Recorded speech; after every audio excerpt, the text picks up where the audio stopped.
My name is Vanessa Joseph, and I humbly serve as the chairwoman of the Haitian-American Voter Empowerment Coalition, or HAV.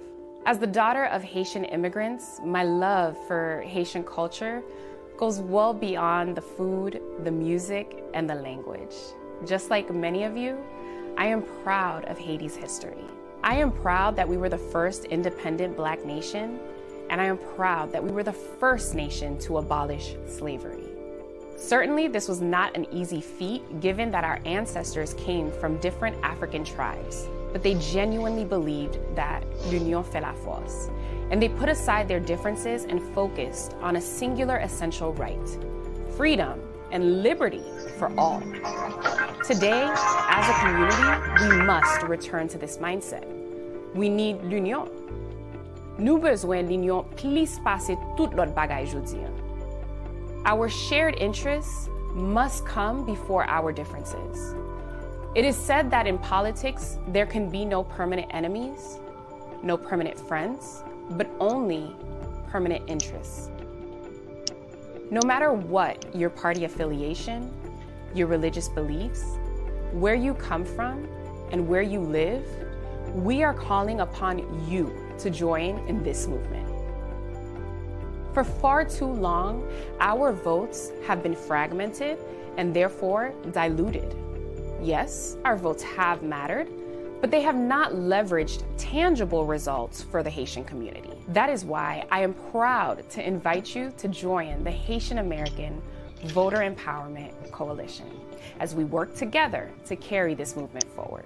HAV is the result of a consensus building amongst the myriad of local and national organizations and individuals determined to ensure that the Haitian electorate is informed, empowered, and engaged, and that the votes of the Haitian electorate are valued. There are many ways in which you can work with HAV, and we need community champions across the United States and abroad who can help to motivate Haitian-American voters within your locality. But if you don't have much time to volunteer, then we urge you to consider making a contribution to HAV. Of course, politics are expensive, but if each of us makes a small sacrifice and financially contributes to the cause, we can make a significant impact on the upcoming elections and future elections. While we are living in very challenging times as a result of the pandemic, we cannot allow it to distract us from continuing to fight for the causes that matter to us most. After all, bay piti bashish, et me en pile chay palou. Change is always possible, but it is up to each generation, each and every single one of us, to make it happen. I hope our generation does not only wish to change the status quo, but that we really work to make it happen. Our generational task now is to repeat our ancestors' footprints and their models.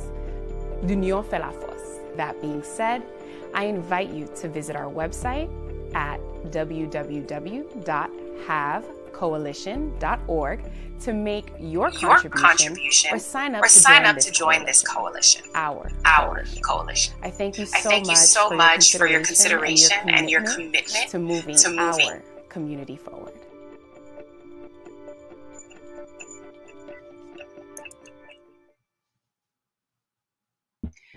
Well, hello. Welcome to day 3 of the National Alliance for the Advancement of Haitian Professionals, NAAHP Haitian American Candidate Symposium. We know that 2020 is a very important election year, but within our community, we know that it is even more important because some of our brothers and sisters are on those ballots. In spite of the challenges presented by COVID-19, we cannot become complacent and allow that to cause us to neglect our civic duties. There's just too much at stake. I want to applaud each and every one of you for sacrificing yourselves to ensure that your communities have the representation that you believe they deserve, and also for taking the time to be with us here this evening. I want to remind everyone that is tuning in, neither NAAHP nor the Haitian American Voters Empowerment Coalition endorses any candidate but we do seek to provide an opportunity for them to share their platforms with you. This panel is for you, the viewers, and so please feel free to ask any questions that you may have throughout the panel. My name is Vanessa Joseph, and I will be your moderator for this evening. So how's everyone doing? We're all good, thank you.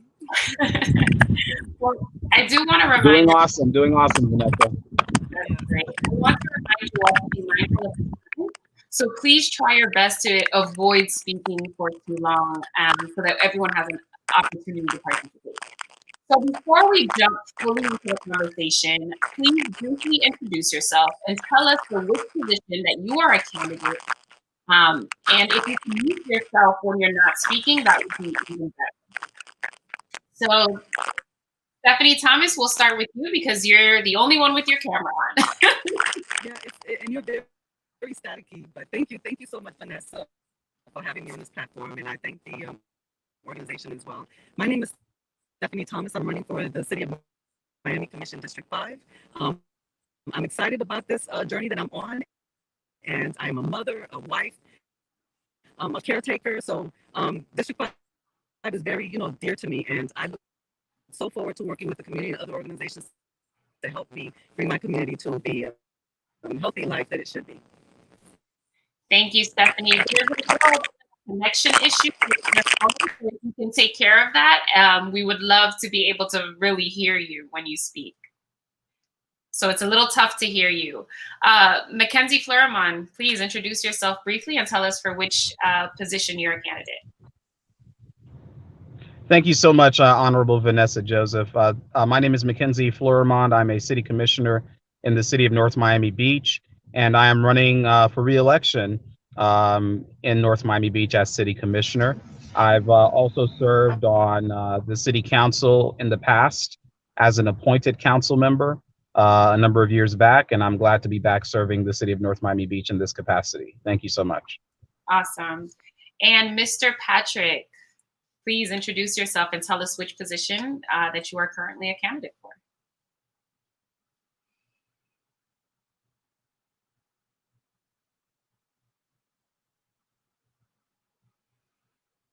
Okay, so we've temporarily lost Patrick.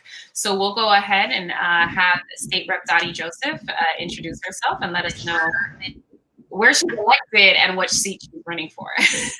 Sure. So my name is Dottie Joseph, for those who don't know me. And since I'm among the people, I will say that nom c'est Dottie Joseph. Moi c'est and I am representing an area, for folks who don't know, Miami Shores, El Portal, Biscayne Park, part of the city of Miami, part of North Miami. And I'm seeking re-election to continue a lot of the good work that I started. Thank you so much. All right, so we have Patrick back. Can you introduce yourself? And which seat you're running for? He just asked you to introduce himself. We're having some technical difficulties. Can you try the volume? I see that, but we can still hear you. What happened before the... All right, well, in any case, we're just going to keep it moving. Please do understand that a lot of our candidates are actually still campaigning because the polls haven't closed quite yet. And so that is why there may be some technical difficulties that are happening. So Linda Julian has just joined us. Can you please introduce yourself and tell us for which seat that you are? Hi, everyone. I am Linda Julian, and I am... Hi, everyone. I am Linda Julian, and I am running for Miami Party Council 5. Thank you. So Patrick, if you could mute yourself if you're not speaking. Thank you so much. And that's for everyone. Thank you. So as we dive deeper into your platforms, please briefly describe the role that your position entails. I think it's really important that everyone who's watching actually understands what role your seat or the seat that you're running for actually plays into the larger system. So we'll go ahead and start with State Rep Dottie Joseph.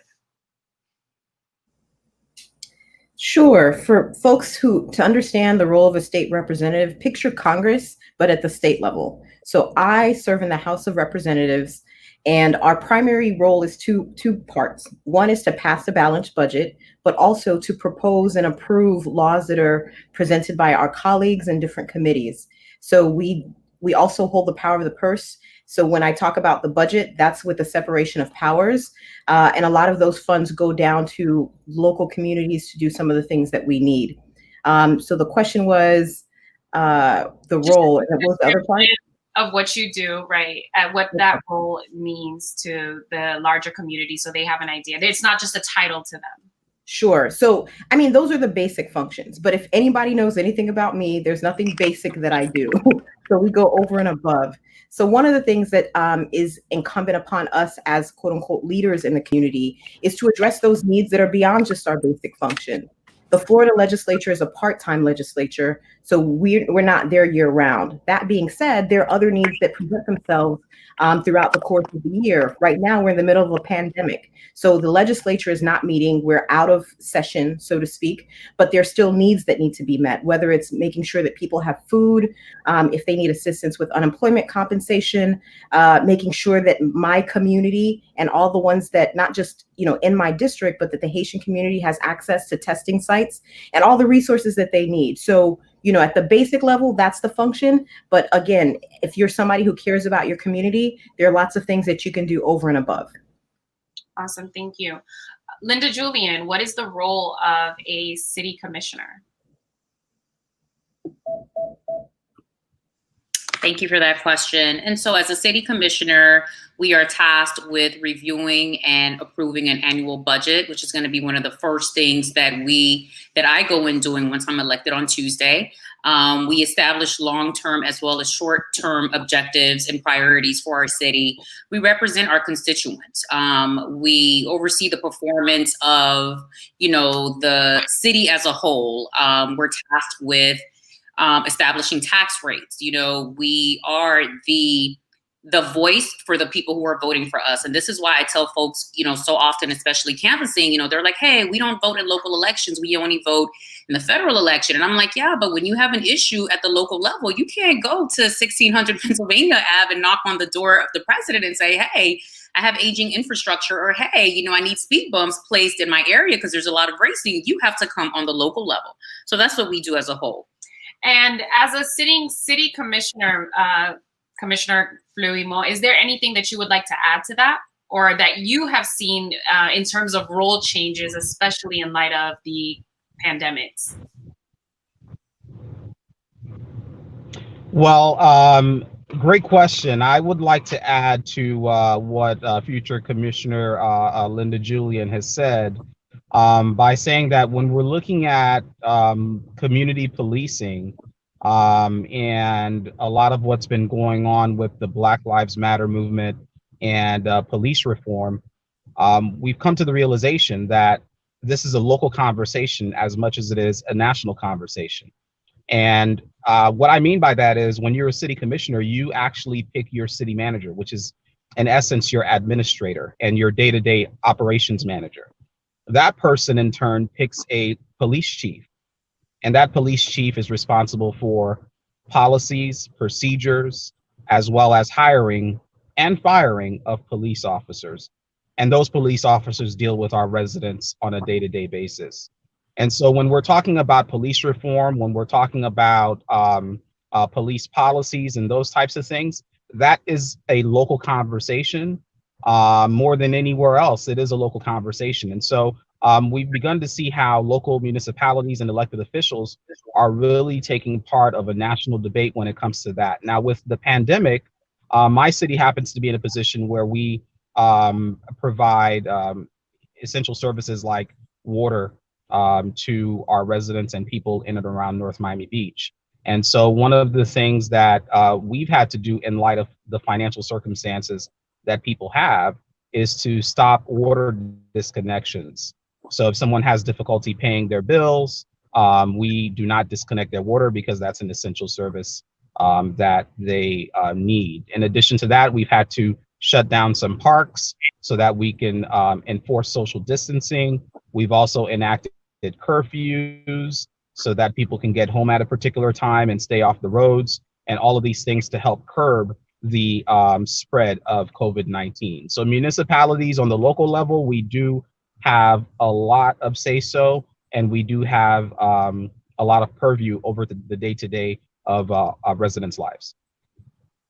You actually answered a question that I was going to ask you and Dottie next.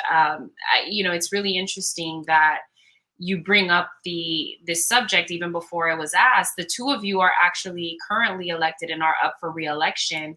And I think a lot of us are curious as to how you have been able to support your constituents throughout the pandemics. And like, State Rep Dottie Joseph just said, it's supposed to be a part-time job. But in actuality, when you see people facing life and death situations, there is no part-time. So Dottie, can you tell us more about how you've been supporting your constituents during this time? Sure. At the state level, there are a couple of things that we handle. So one of them is the unemployment compensation system. And if you know anything about Florida's system, it's all jacked up right now. And me and my Democratic colleagues have been begging these folks to let us have a special section to fix it. But they refuse, which is frustrating because they already know that it's broken. The governor himself has admitted it. And they've pretty much pointed the finger at his predecessor and the Republicans that voted it into law last time, but they won't let us fix it. Part of it's because they're trying not to rock the boat too much for the person in the White House right now. But, people are suffering, and they're suffering now. So that's totally not an excuse for them to hold this back, but they're doing it. And that's what happens. Like, that's why elections have consequences. If we had more people, more Democrats, we could have pushed this through to get that fixed. Separate from that, it's basic things like food, right? There are a lot of people, there's food insecurity was an issue even before COVID. Now it's just exacerbated. So we've been doing food distributions. I have one coming up on Saturday at the Joseph Caleb Center for folks who are in the Miami-Dade area. If you need some food, drive through 9 to about noon. We have food. But even if you can't make it to a food distribution, there are other programs that my office can connect people to make sure they have the resources they need. We talked about being in a pandemic. So we know that our communities, Black and Brown communities, tend to be more vulnerable to the comorbidities and the worst case scenarios of the virus. So early on, I was fighting to make sure of two things. Number one, we had adequate access to testing. In parts of my district, City of Miami, they did a really good job of getting testing out there. So that included places like Little Haiti, Liberty City. And I'm not just worried about my district. Other places that have those communities too, like Miami Gardens, Hialeah, also had access to testing. One area that didn't have a whole lot of access was right where Commissioner is. And I'm talking about the North Miami Beach area. And we got a testing site to address not only people who didn't have access to cars, because everything was drive up at that time, but not everybody has a car, right? They should be able to get tested too. But also, in our immigrant communities, I wanted to make sure that immigrant status was not an issue, because a lot of the places you have to present a driver's license. Well, to get a driver's license, you either have to have a U.S. passport or a green card to qualify, right? Or other approved things. I proposed legislation to fix that in the legislature, so you didn't need that for a driver's license. But for the purpose of testing at that site, at least, you don't need to worry about that. Anybody can go get tested. So those are some of the things. I can go into more, but I don't want to take up too much more time. Thank you so much. At this time, I want to give Patrick another opportunity to introduce himself, and then Marie-Flo has joined us. And so after that, we'll have her do the same. So Patrick, please tell us, briefly introduce yourself, tell us what you're running for, and what you see your role being in that position. Thank you again for this awesome opportunity, and it is indeed a pleasure. We have the technicalities taken care of. I'm Patrick Jabwin. I'm a candidate for the City of Sunrise, Commissioner Group D. And for those of you who don't know, City of Sunrise is in Broward, and it's a 4-year seat.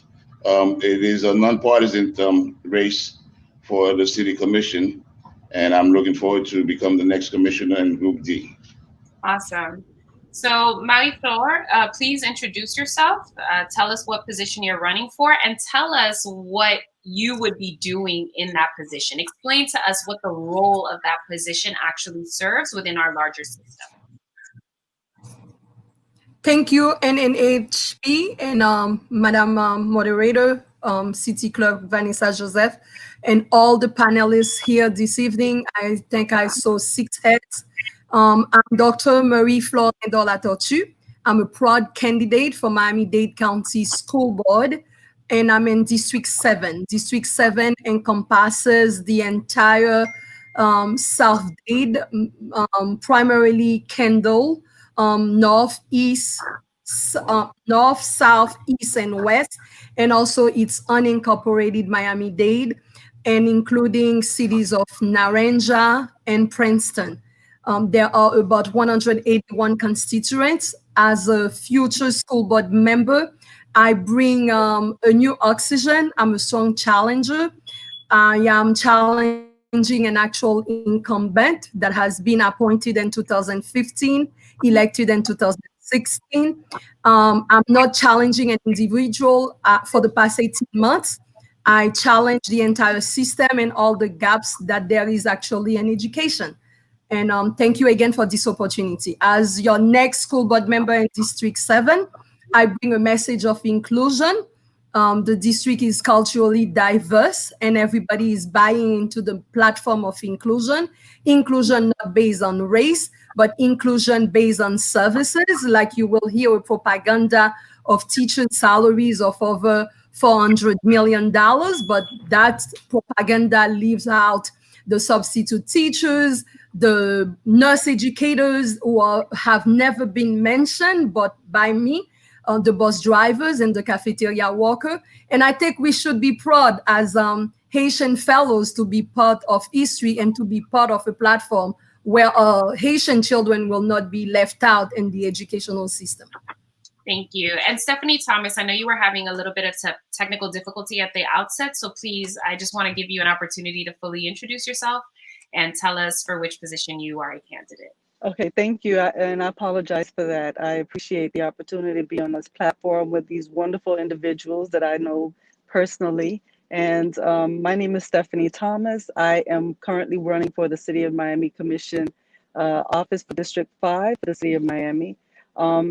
It's an honor to be on this platform. You don't understand. And this is my first time. So I'm excited about this venture, and I am so looking to helping my community and especially the underserved areas. So I'm here tonight to express myself and to also engage in conversation. Thank you. Wonderful. So this question goes to the first-time candidates or the would-be first-time elected officials. What do you believe has prepared you to serve in the roles that you're seeking? And we don't need to go through your whole entire resume. I mean, I know that for all of you, it's extensive. You've all done a lot. But just briefly sum up the key highlights within your background that really makes you the best candidate in this position. So we'll start with you, Patrick. Thank you for that question. I believe I'm uniquely qualified for my position. Not only that, I've been living in the city of Sunrise for the past 29 years, and I have over 40 years experience as far as a diverse background with regards. I'm a businessman, and I've worked in corporate America as well as the government. I work for the Broward County doing real estate, and I've recently, as of 2018, I just retired with the Broward Sheriff's Office. I was a community outreach liaison for the Sheriff's Office. So my combine all my professional experience over the years within the 40 years plus that I've been involved in the community. I've always been active throughout the community as far as making sure that I'm working and helping others help themselves. I believe that I would be a strong voice because I've been advocating on behalf especially of the underserved, underrepresented, disenfranchised people of the city. The city of Sunrise right now is a minority majority. So the demographics have changed within the city. And I believe that it would be the person that will help bring about and to represent all of the people, all of the residents in the city, and as far as bringing my communication skills, and as far as making sure that we are able to make sure I highlight the programs and the continued growth of the city. The city has some great programs, but unfortunately, not all the residents are aware of the programs, and it's more or less finding ways to highlight it and introduce, because there are certain programs I want to introduce, such as entrepreneurial skills, as far as to get people to understand, to help the folks to get into business, and as well as within the transitional, as far as for homes. So there's a lot that we need to do, and right now there are certain things poorly needed. It's definitely desperately needed, especially during the COVID-19.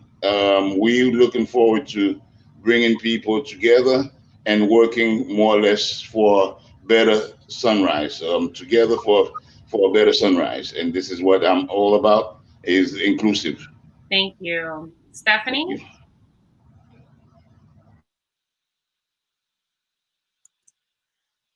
You may be on mute. Okay. Stephanie? Yes, I'm here. Thank you. I feel that I'm the best candidate for this position. I'm a very passionate and caring person, and not only that, I love my community. I've been working for the government for almost 19 years, and through my compassion and work ethics, I see the need that the city needs. I've seen a lot of underserved areas, and besides that, COVID-19 has really opened up our eyes to a lot of disparities and the insufficiencies that we have in our community. And by doing that with my healthcare background, I feel that I can help with the disparities and collaborate with other organizations to help us bring our community to a healthier state. It's heartbreaking when you have a community that is in need and the services are not being provided like they should. And I see so many inequalities, and I feel that I am the bridge that can bring those communities together and bring the services that we really need for all our individuals in the city of Miami for District 5. Thank you. Dr. Floor?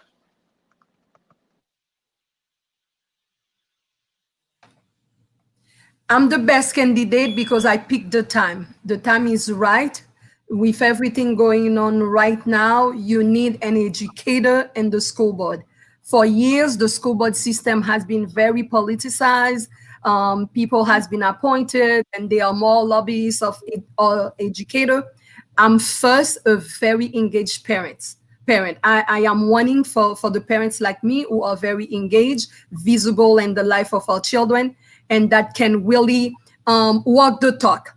Then second of all, I am a lifelong educator. I'm fun as a teacher, whether it's Miami-Dade, Berry, Atlantis University. I never end up one of my classes without not having my students laughing, because I bring the reality to them. Whether it's health courses that I'm teaching, I bring them my 19 years experience from Jackson Hospital.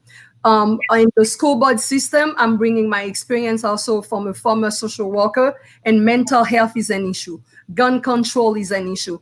And I feel that after helping 41 people get elected as well, from president to backyard councilman or woman, I feel that I have to love my backyard and bring my backyard to the world, where we can be a very pilot district to help revamp the educational system, because the Secretary of Education in the United States had failed during COVID-19. And lastly, they forgot about the preschoolers. When I graduated from Puerto Rico, I came to Miami. I taught in preschool and Hialeah, elementary education, very kind with third graders and higher education. With those plus my humility, pa gen pi bon moun ke mwen pou job la kounye la. Thank you. Linda? Thank you, Madam Moderator, for that question. And so while I'll tell you why I'm the best person for this job, I have over 10 plus years working in local government in addition to public-private partnerships. My priorities are simple. I currently work in economic development and I've worked in public procurement. So I want to support small businesses. As a realtor, I want to create pathways to home ownership, through affordable housing. I want to invest in smart development for our city. And so as a homeowner in Miami Gardens, right, I'm a stakeholder, I'm a homeowner, I pay taxes here, and having my background and experience at North Miami, there are a lot of services and a lot of things that me as a person who owns a home here, I would go to City Hall for basic needs and they're not provided, and I'm thinking to myself, well, this should be common across the board, but it really isn't. Now, I got to give credit to our current elected officials in Miami Gardens because they've done the best that they could with the resources that they have. However, I feel that, now that there are seats that are up, it's time for, young leaders with various skill sets to come to the table to help enhance and increase the quality of life for the residents of Miami Gardens. And so that's the reason why I feel I'm the best candidate for Miami Gardens City Council seat 5. I will tell you that my slogan is "It's our time." And when folks ask me to explain my slogan, I tell them, listen, it's our time to feel safer in our communities. It's our time to see an increase in our property values, right? It's our time to have our city government work for us. And who else can do it other than me, Linda Julian, who has 10 plus years of government experience, the work that I do 40 hours a week at North Miami. I can bring those skill sets here to Miami Gardens. And what folks fail to realize is that our elected officials, yeah, they do a great job and they do a lot of the work, but it's a lot of the staff that does the work behind the scenes. We're behind the scenes doing the research. We're behind the scenes putting the data together. This is what I do. I'm behind the scenes working with the Department of the Economic Development Administration. I'm getting those grant monies for North Miami. I'm putting all these things together. And I'm like, with those skill sets, I can bring this into the city in which I live. Thank you so much. So given that we are on a Haitian and Haitian-American platform, a lot of our attendees are interested in knowing about the size of the Haitian population within your district. And as a follow-up to that, what are some of the priorities that are most important to those communities within the district that you're running for? So we'll start with Mackenzie, and then we'll go to Dottie.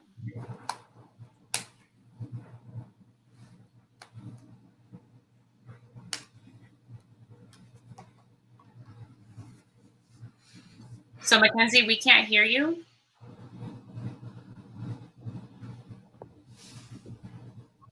You're on mute. Sorry, I think unmuting myself was the first step to starting this comment, and I didn't do that. And I said a lot of good stuff too that you guys didn't hear. Well, in North Miami Beach in the past 20 years, there's been a lot of transition.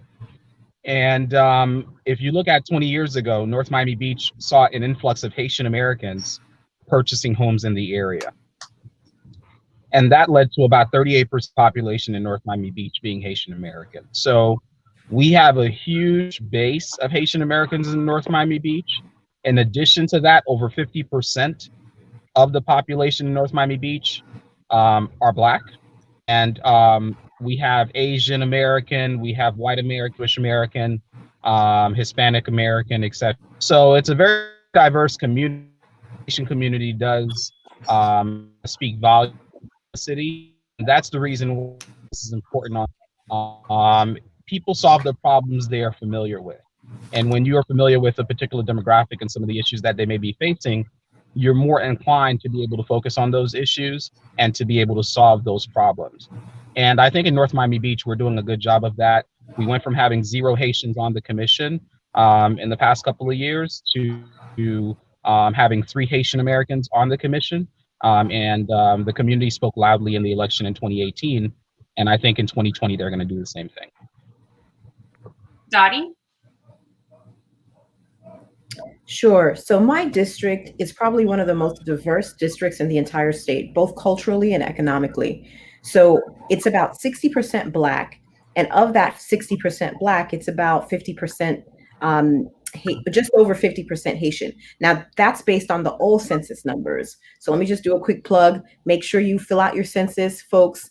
Florida was on track to gain 2 representatives. Now we're on track to lose 1, maybe 2 because of undercounting. So please, please, please, please, please get your census taken care of. And this is especially important for Haitian Americans. For those of us who have been in the advocacy world for a while, there was a long time we were pressing to make sure that we can check a box that said Haitian American. And this is the first time that we can put national origin. And that's important when we're trying to divvy up resources so we can say, hey, it's not just, like this specific community, because our language needs are different. And a lot of times it's hard to make that argument when they're like, oh, no, we just put you on Hot 105 or 99 jams. For those who are not on this area, those are just like regular, urban stations, but they don't reach our communities in the way that we need. Awesome. Thank you so much. So, Dottie, while we have you, I guess a huge concern for our community is affordable housing. And can you talk to us about why that hasn't been a reality and what needs to be done to ensure that our communities aren't spending 30% or more of their income on housing? So that issue is multi-layered, right? So if people are familiar with the issue of affordable housing, that's something that's not unique to South Florida. It's a crisis pretty much all around the United States, some places more than others. When you're in some of these less developed, less urban places, it's less of an issue. But there's some places that it's still an issue. So it's a combination of low wages. For folks who are particularly impacted in our communities, you have a long history of structural racism with practices like redlining and a whole host of other things that concentrate people in these pockets where it's hard to find good loans. So it makes it harder to become a homeowner. You get stuck into renting. And then when you're stuck into renting, you have the introduction of market forces with things like, Airbnb or, those kinds of short-term rental propositions where the homeowner, the landlord, the would-be landlord can get either 700, they can rent it out for $700 and have an affordable housing option, or they can rent it out for $700 a week. So it's not hard to see, why somebody would choose one versus the other. So all of that makes the market of available, affordable homes more problematic. Now, who can address that at different levels? So at the state level in Florida, there's something called the Sadowski Affordable Housing Trust Fund. And I'm proud to say, one of my campaign missions when I went in was to protect that fund, because every year for the past 20 some odd years, they had been sweeping it, taking it and putting it for other things. And we all know we need that money. So we worked with Republicans and we worked in a bipartisan fashion to protect that fund for the first time in God knows how long, right? But then Yah's governor, bless his heart, decided he wanted to take some of that money in his cuts and then replace some of it with money that came as a result of COVID, the CARES Act money, but that's more limited. So at the state level, all we can do is protect those funds and then put some policies in place in terms of preemption or encouragement to encourage or discourage local government to enact policies that will help. So local government, so at the county and at the city levels, they're where you're really going to decide how that helps, like where the programs are actually going to be implemented. There have been some efforts at the county level. At the city level, it has not really been good for our community. I'll just say that out there. But those are some of the things that play into it. To circle back to your question, in addition to affordable housing, there are a whole host of issues that impact our community beyond just affordable housing. So I didn't want to talk too much, but I'll just mention some real quick. Separate from affordable housing is just livable wages, right? And that's something that's across the board, not just for Haitians, but in general. Today is Equal Pay Day for women. I filed legislation to make sure that we could get paid equal pay for equal work. Who knew that was a big deal? Well, Republicans do not want to hear it. I'm telling you, elections have consequences. Whether we're talking about immigration issues. Under this administration, we've seen some of the most backwards immigration policies that I've observed in my entire lifetime. And I've been doing this for a little bit. Don't let the cute eyes fool you. I ain't that young. But the point is, there's a lot going on. And these are issues that directly impact our community. And don't get me started on the Black Lives Matter movement, because we're Black people. All of that stuff impacts us too. So anything that impacts Black people, anything that impacts immigrants automatically impacts us as Haitians. So I'll just stop there. Absolutely. And with that being said, given that you've spoken about affordable housing at the state level, Linda, I would love to know what your vision is for affordable housing at the city level. Thank you. So first and foremost, piggybacking off of what Rep. Dottie Joseph mentioned, redlining and, all of these systematic challenges that are put in place so that folks, just aren't able to live comfortably on the local level. Folks have got to get educated. Folks are, out there just signing off on loans that are at 5%. They're not doing their research, and it's not their fault. Sometimes they just don't know any better. They don't have any guidance. And so one of the things that I want to implement going into this role is having workshops, workshops where they understand the importance of credit and their credit rating, having workshops, where they understand the importance of saving, right? Having workshops where they understand that, you should not be spending more than 30% of your income on housing alone, looking at budgeting, these things all play a factor. And sometimes, folks just don't see the importance of it, but it plays a factor. There's a huge difference with a 4.5% loan and a 5% loan. It may not be a huge dollar amount monthly, but pennies make dollars. Over 30 years, you will see how much money and how much of a difference you could have made in your savings. And so I think it starts on the local level. Representation matters. And it starts with us educating our people, because when you know better, you tend to do better. I will be providing resources. I'll be working with, mortgage companies such as like TD Bank. They have really good rates and really good programs. Bank of America that offers back, $8,000 in free grant closing cost money. I will tell you, when I was purchasing my home here in Miami Gardens, I know that the city had a grant program. And as a realtor, I know better. So I went in and I applied for the grant program, and come to find out, when I read the fine print, it was a loan. It was a $10,000 loan that needed to be paid back. And I'm thinking to myself, okay, I'm already in debt with student loans, right? Sally Mae's knocking on my door every month, and the Department of Education.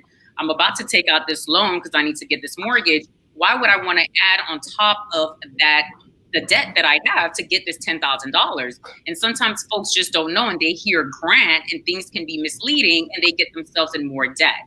And so my job is going to be to educate my people as best as I can. Thank you. Commissioner Fleurimont, is affordable housing an issue in North Miami Beach, and how are you working to address it?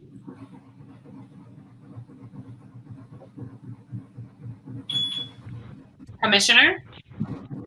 Thank you for the question. Yes, I can.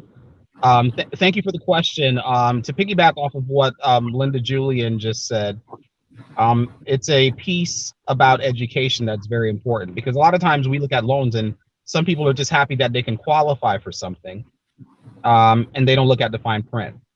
So that's definitely important, that there's an education piece when it comes to affordable housing.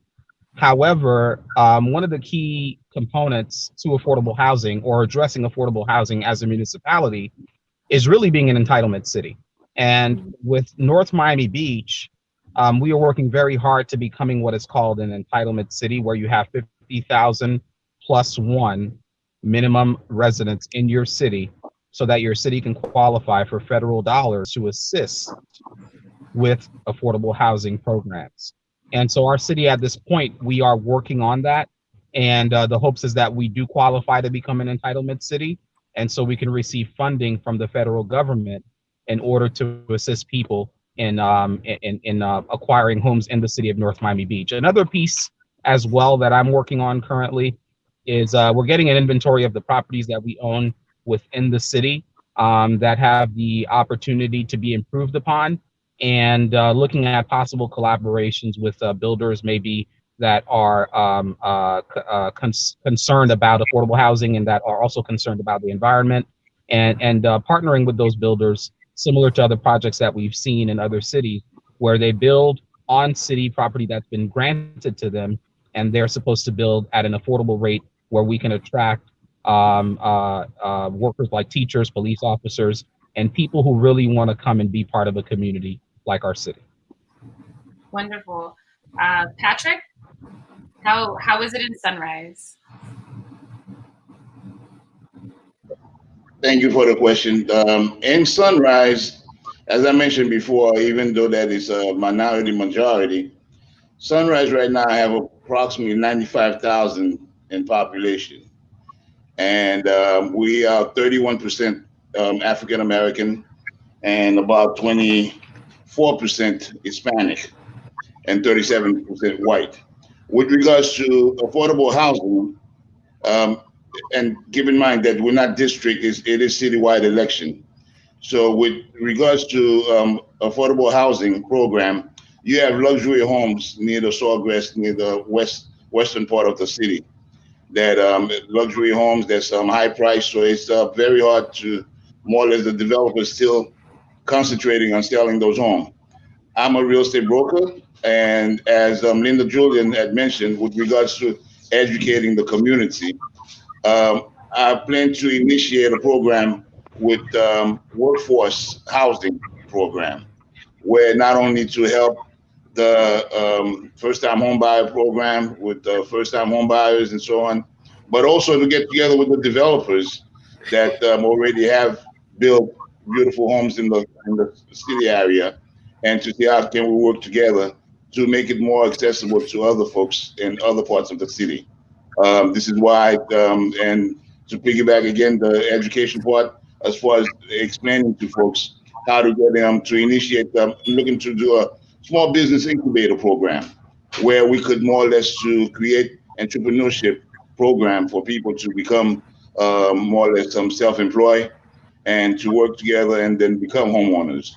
So this is something that we could work together as far as with not only the developers, but the financial institutions in the area who are already vested in the community, in the city, to work together, and as well as with the government, with the local government, because although that Sunrise is an entitlement city, but there are certain programs county-wide that we could work together with the state and the county to make sure that we make that available to the residents of the city. So that's one of the things that we're looking to do as far as affordable housing and workforce housing program. So that's, but of course, when you mentioned with the Haitian population, because the demographics and as far as the population, I'm not just looking at just a Haitian population to more or less to work to help me out, because we have a large, as far as the very diverse group of people. So you have to have a little bit of every different groups as far as working together. So that's why I'm not just counting on the Haitian vote, but I'm also counting on everybody else and working together to bring it along. And I appreciate everybody's to get the Haitian vote, but I have to reach out to the other parts of the communities. Thank you. So whenever we talk about issues that are affecting our community, and we just spoke about affordable housing, and Linda brought up education being essential. So Dr. Floor, when we talk about education, sometimes we talk about it after people have arrived into adulthood and have already gone through life and made a ton of mistakes. As a school board member, is there any potential for you to actually influence curriculum?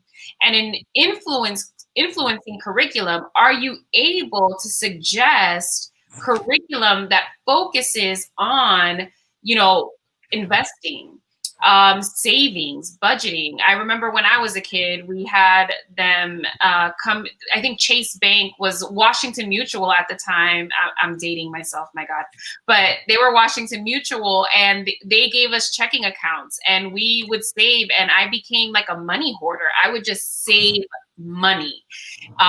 You couldn't get me to spend a dime. I mean, of course, now you're an adult, you see nice things and you're like, I got to get these earrings, but I think it's still an important skill that we have to have. So is there potential to teach children about these super important issues at the elementary, middle, and high school level? Thank you, Madam Moderator, for the question. Before, I want to really bring the component of the community profile. District 7 is 51% Hispanic and 49%, where 20% Black, include us Haitians. And mainly in both of the zip codes, 33186 and 33196, Kendall is mainly Haitian dominant. Then that being said, we are all our leadership needs to interconnect in a sense, like having a representation in the school board gonna benefit our Haitian population as a whole, locally, statewide, and nationally and globally.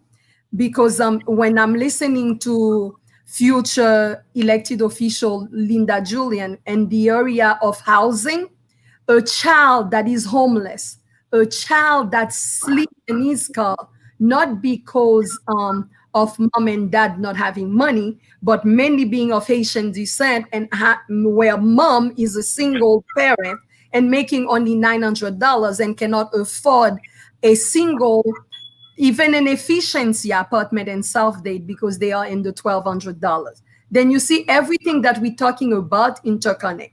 As it relates to the curriculum, yes, indeed, Madam Moderator, and my platform, there are two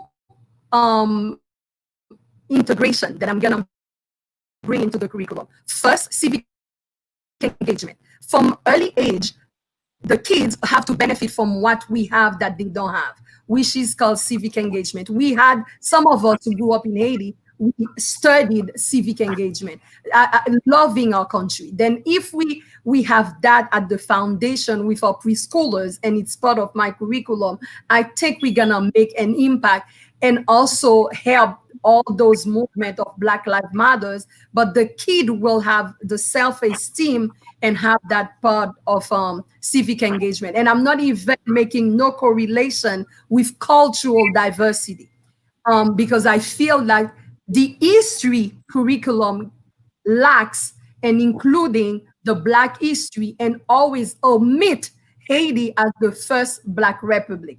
Then it's something that I already review and that I will make the change. Lastly, you want to make reference to financial literacy.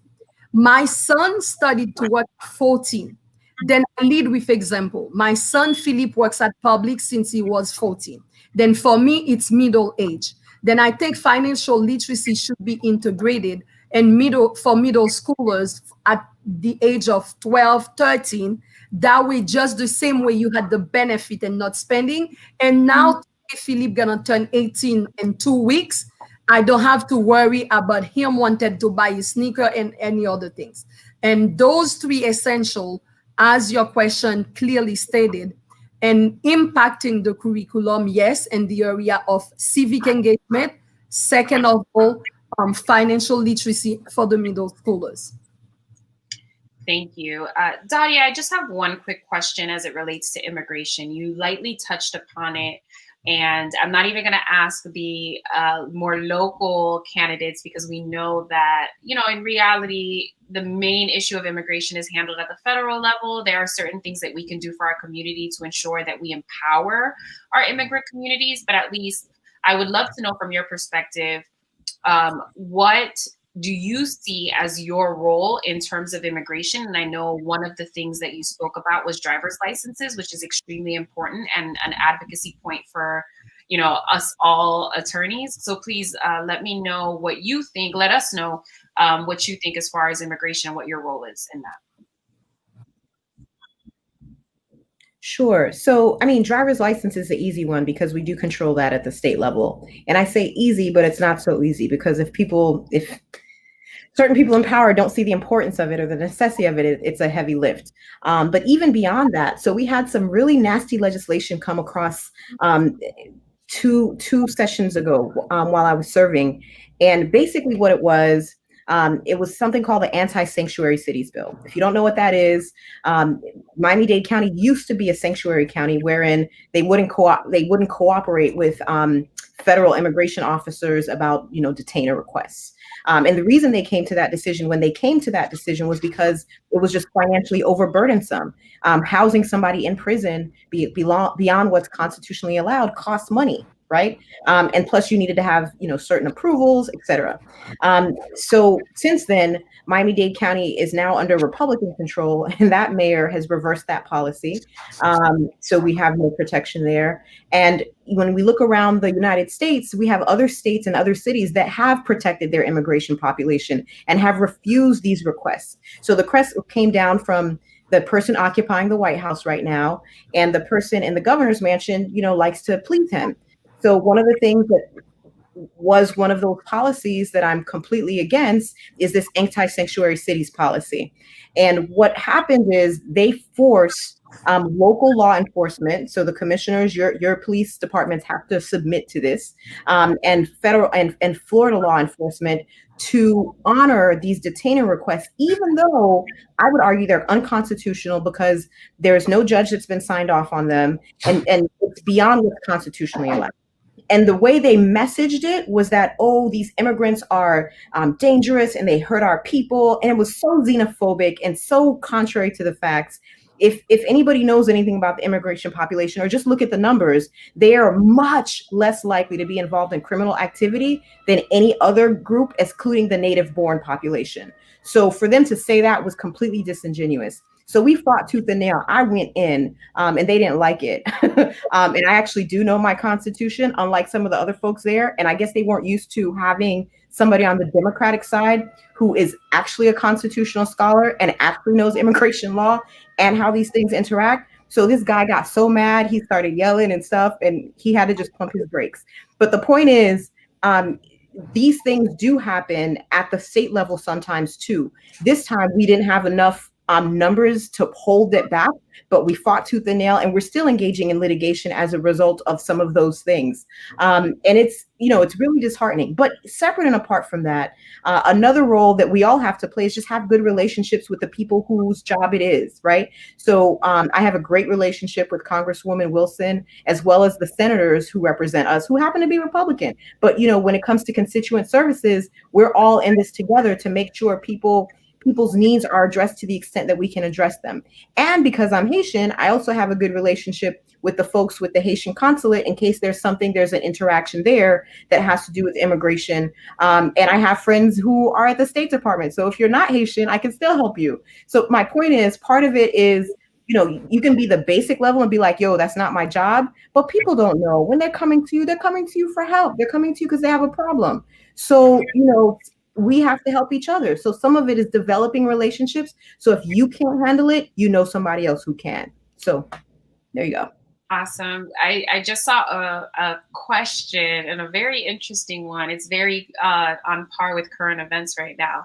And the question is, do you feel like Joe Biden announcing a woman of Caribbean heritage as his running mate gives us hope of a Haitian candidate in the future? And so I'm going to ask this question to the female candidates, and specifically, to the women candidates on the panel. And we'll go with Linda first, and then Dr. Floor.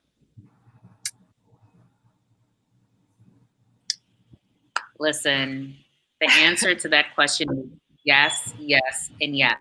I mean, it just, I have so many emotions about this because, just remember how we felt in 2008 when we elected our first Black president, right? And we knew that, oh my goodness, this has paved the way for other Black people to run and to serve, in the White House.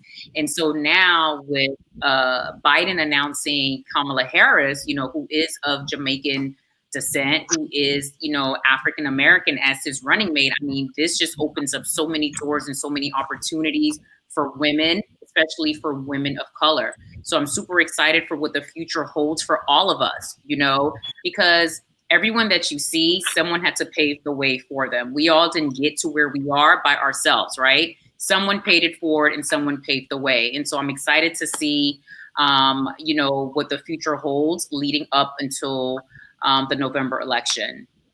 Awesome. Dr. Floor? I'm so excited that I'm staying calm because, guys, I tend to be hyper. But, 2020, regardless of COVID-19, making us, holding us and several things in our life, we ladies, we are leading the world. And it's not only, it's the year of the 19th Amendment, and also it's the 100th anniversary of all women and our right to vote. Then also the month of August, it's made for us women leaders. We are in the panel. We have two elected women here, and Linda and I, with 13 other women in the state of Florida of Haitian descent. I think it's very excited, and we are paving the way, and the world is about us. And sorry, Patrick, and sorry, Commissioner Mackenzie, and at least we protect you. Give the world to the women in 2020 and put COVID away with respect. And there's room at the we table. want to scream, but we just remaining content. Yes. There's room at the table for the men who support women. So yeah, that's why we have those two here. So as we come to a close, I really want to talk about voter engagement, specifically within the Haitian American community. And so what do you believe that we as a community need to do to really mobilize the Haitian American electorate in these elections, the general elections, and every single election beyond? So we'll go ahead and start with Mackenzie, Commissioner Mackenzie.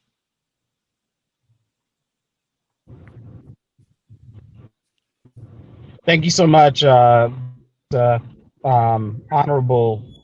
Clerk Vanessa.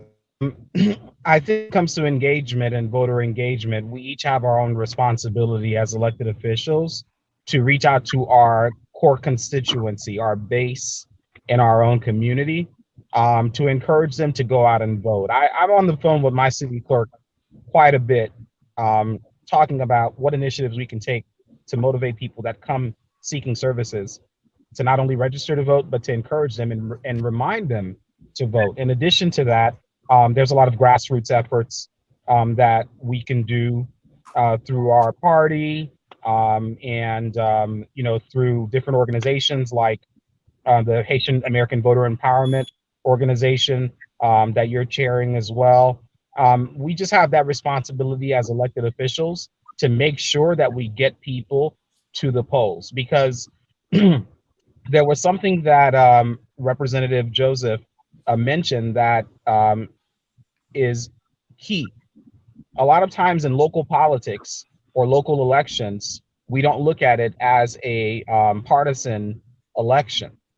However, what we have to remember is that people bring their ideologies to the table, okay? And those ideologies are based on historically how they voted or historically the political affiliations that they have. And so we have to make sure that up and down the ballot that we encourage people to vote and to vote for their local elected officials as well, and to do their research and to know who they're voting for, their judges, state attorney, et cetera, that all races are important, and to remember that we do have a voice. If I'm not mistaken, and correct me if I'm wrong, the Haitian American community is the largest voting bloc in the Democratic Party when it comes to Miami-Dade County. So if Miami-Dade County drives the state and the state drives the country, then we do mean a lot here in South Florida. Linda? I believe that being consistent is key.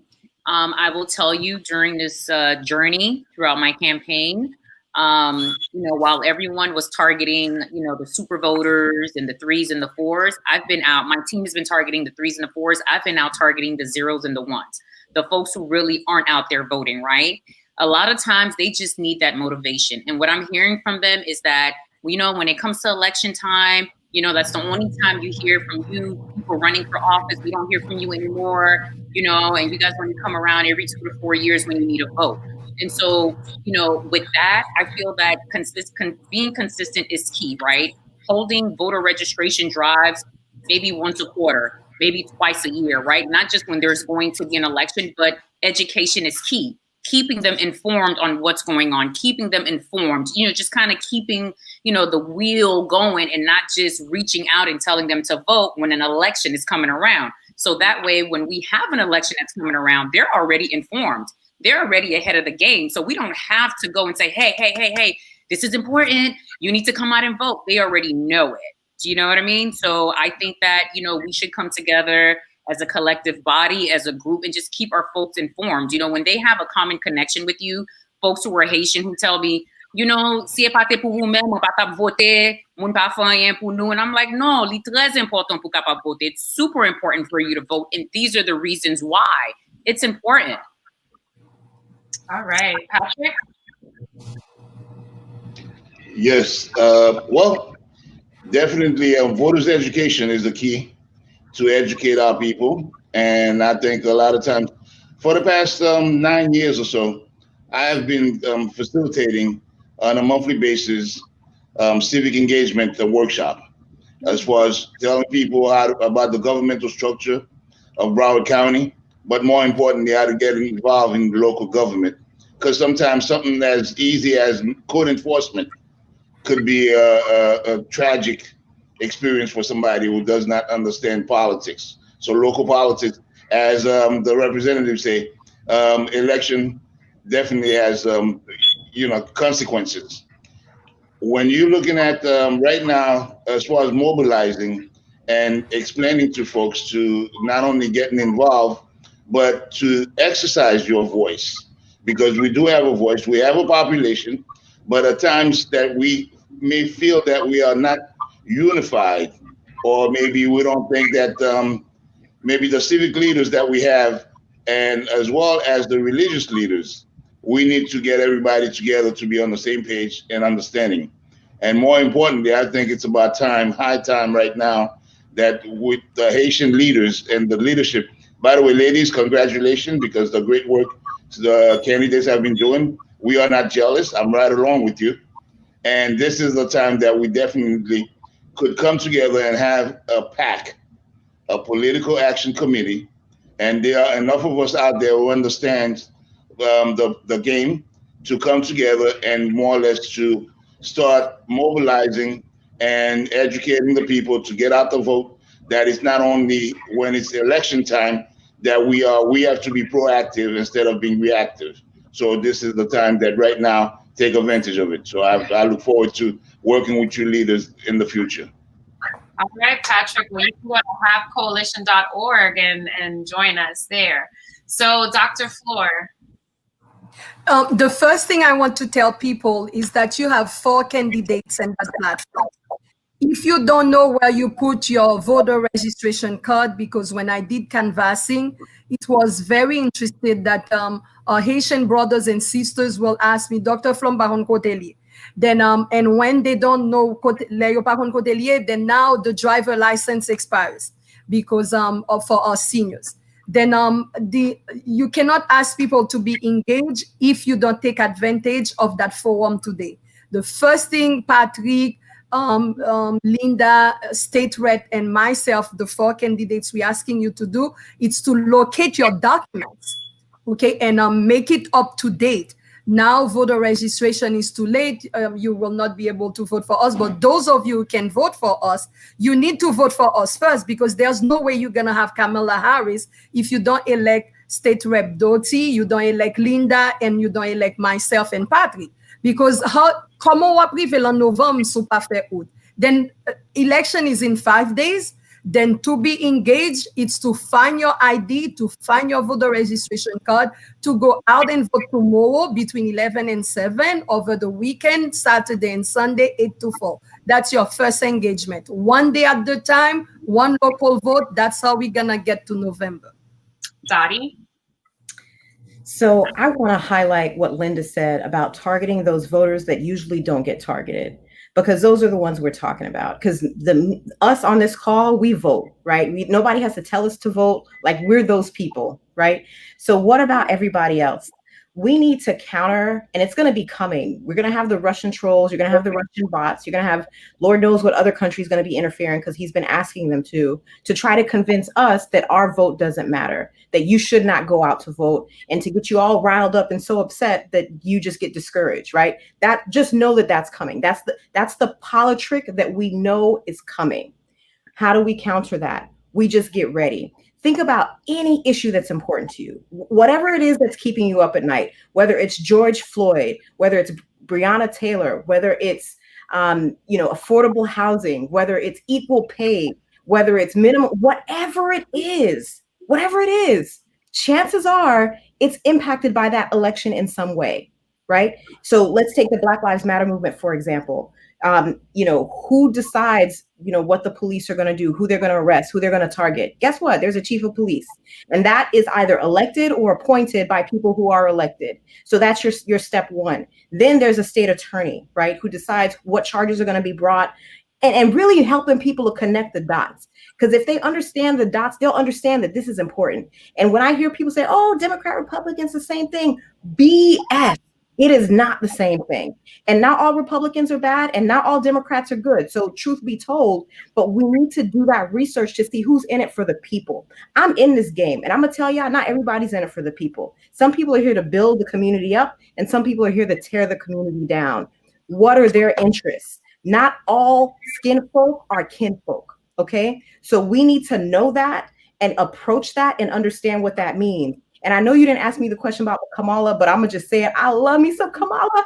And Karine Jean-Pierre, for those who don't know, is officially on her staff. That's our Haitian-American rock star doing her thing. And then shout out to Ken Andre, who's on Biden's team. So we in there like swimwear, y'all. But anyway, getting back to the point, you know, we need to make sure people understand how these issues directly impact us. Right? Whether it's, you know, how can you pay your rent? How, like, who cares about these issues? I'm gonna tell you, a lot of these other folks on the other side of the aisle are multimillionaires. They don't care about us. That's why they're like, oh, you don't need affordable anything, healthcare, housing, whatever. They don't get it because it's not an issue for them. If they have a healthcare issue, they take their little private jet, go to some specialist somewhere in some foreign country and get their stuff done.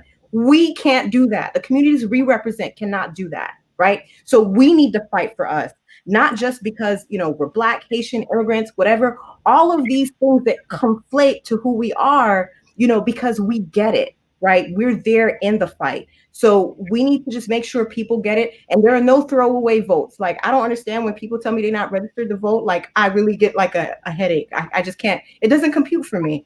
But I understand, you know, I need to just, you know, back up and not be regular Dottie and be like, okay, how can we fix this? How can I help you fix this?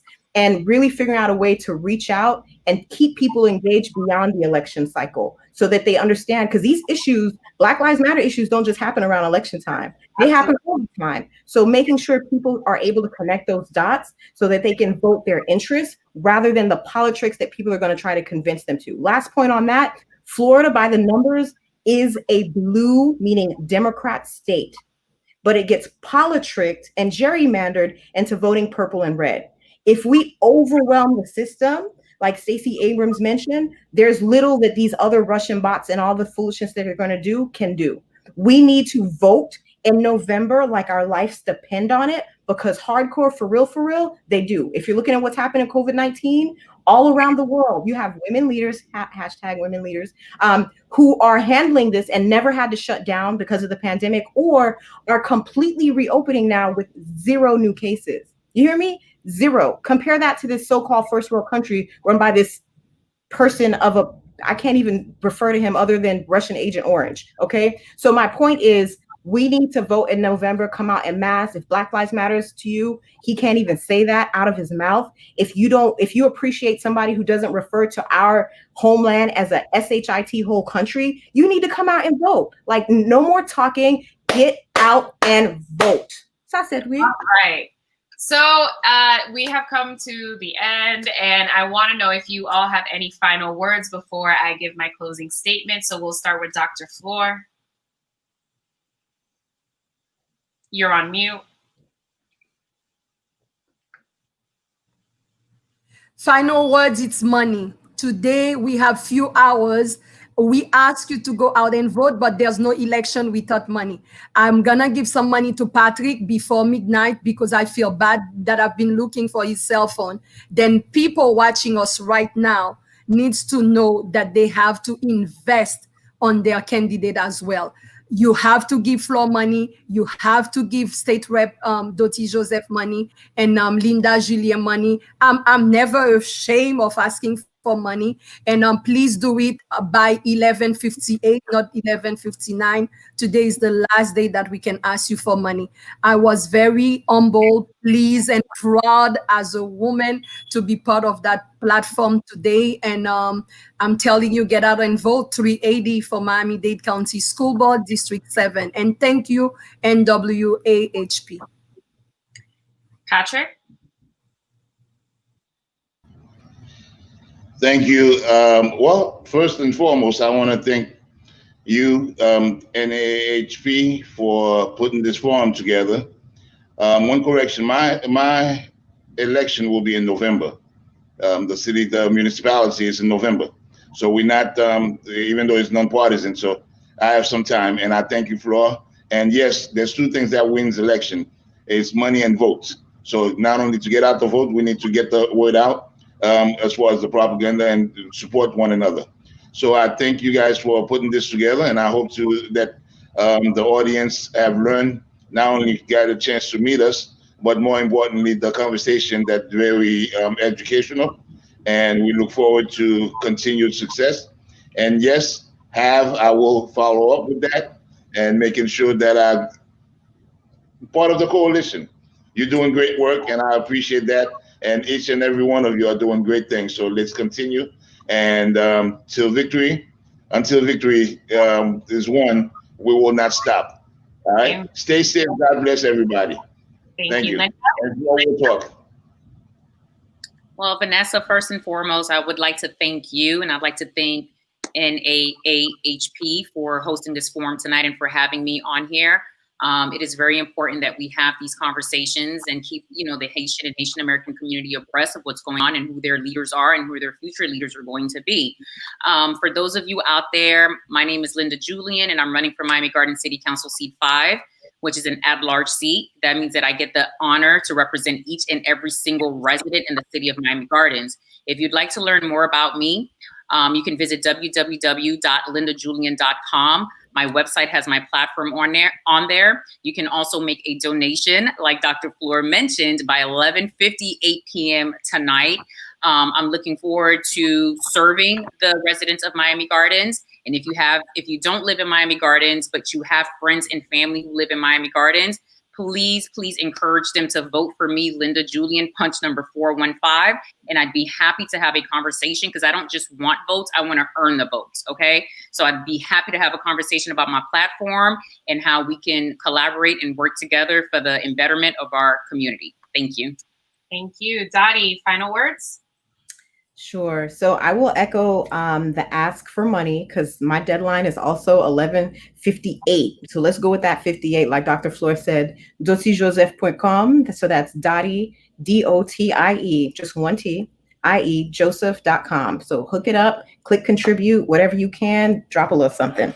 To close it out, I would say, I already talked about November. I already talked about the census, reiterating that. But go through the people in your phone, right? Because sometimes they don't know what to do. They don't know who to vote for. Check on some people, right? Just make sure they're okay. Hey, have you voted? Are you registered to vote in November? You're not registered? Can I help you out with that? And if you're not sure how to do that, DM me. The best way to reach me is on Instagram. Doty Joseph. Bien simple. Just hook it up. And if you I focus on South Florida, but if you're other places, I know some other people too, but I focus on South Florida. If you need some help trying to fill out stuff, we're in early voting right now. If you still have your ballot, you can still fill it out, but don't drop it in the mail, because it may not get there in time. And if it gets there late, it's not going to count. There's nothing that I can do to fix that. But if you go and you take it in, just make sure you sign the signature thing at the outside. I'm punch number 56. You heard some of the candidates here. I'm going to highlight a few other candidates that are not here on this call right now. But in Broward County, we got Judge Phoebe Francois, who's up for re-election, also Haitian-American. In Broward County for school board, also, we have Narnika Pierre Grant. You're not going to see the Pierre, so just know that she's Haitian. Olanike Adebayo, who's running for judge in Miami-Dade County. She's not Haitian, but she's married to a Haitian. So, by association, you know what I'm saying? And it's not every Haitian, I'll just tell you, it's not every Haitian I'm advocating for it. That's not the point. We want good people in office. Do your research. But when we have an opportunity to give somebody a shot, let's give each other a shot, because ain't nobody going to do it but us. So, hook it up. Creole parler, Creole comprendre, an lage tigren vote lan pou tout si moun sa yo la, and let's build it up. So I want to thank you, Vanessa, for all that you're doing with Have and Beyond. Like, I'm so proud of you and all this generation that's coming. Y'all know that I got y'all back. And we just here to build, because we're here to help. Just like we did with our founding and our country and, being the first Black republic, that continues. That spirit of building community and true liberty and equality for all. Even this country didn't have that. Black people were 3/5 of a person per the Constitution. So it takes that fighting, it takes that spirit that we all have to make sure that we have this country live up to the ideals of liberty and justice for all. Merci, oui. Awesome. Thank you so much. But before I let you all go, I want to remind everyone, every single person who is tuned in, every single person on this panel, please go out and complete the 2020 census if you have not already done so. It's fast, it's simple, and it's extremely important. So go to my2020census.gov today to complete your census and make sure your friends, families, neighbors do so as well. I also want to remind you that in Broward and Miami-Dade County, early voting is underway and election day is August 18th. If you haven't already submitted your mail-in ballot, I strongly encourage you to fill it out and actually drop it off at one of the polling locations in your county, or just go ahead into early voting. And of course, these candidates need your help. They've said it themselves, but I wanted to echo it. Today is the last day to donate to their campaign. So what y'all can do is open another tab while you're listening to me, go on Google all of them, go on their websites and make a donation. Please, if you haven't already donated, please make a contribution. No amount is too small. And if you can't donate, volunteer for however long you can. It's so important for us to get fully involved in campaigns, especially when we believe in the candidate. So thank you to all the candidates for taking the time out of your very busy schedules to join us here this evening. A huge thank you to each and every single one of you who tuned into this session this evening to learn more about these candidates, their platforms, and their visions for the communities that they represent or will be representing. And finally, an even bigger thank you to our sponsors who made this event possible. My family over at Chocalela, Mix, Golden V Inc., and of course the Haitian-American Voters Empowerment, or HAVE, Coalition, who is also hosting a virtual fundraiser this Saturday, August 15th at 6:30. So grab a friend, grab a drink, and join us to learn how you can join the movement to inform, empower, and engage Haitian Americans across the United States and abroad.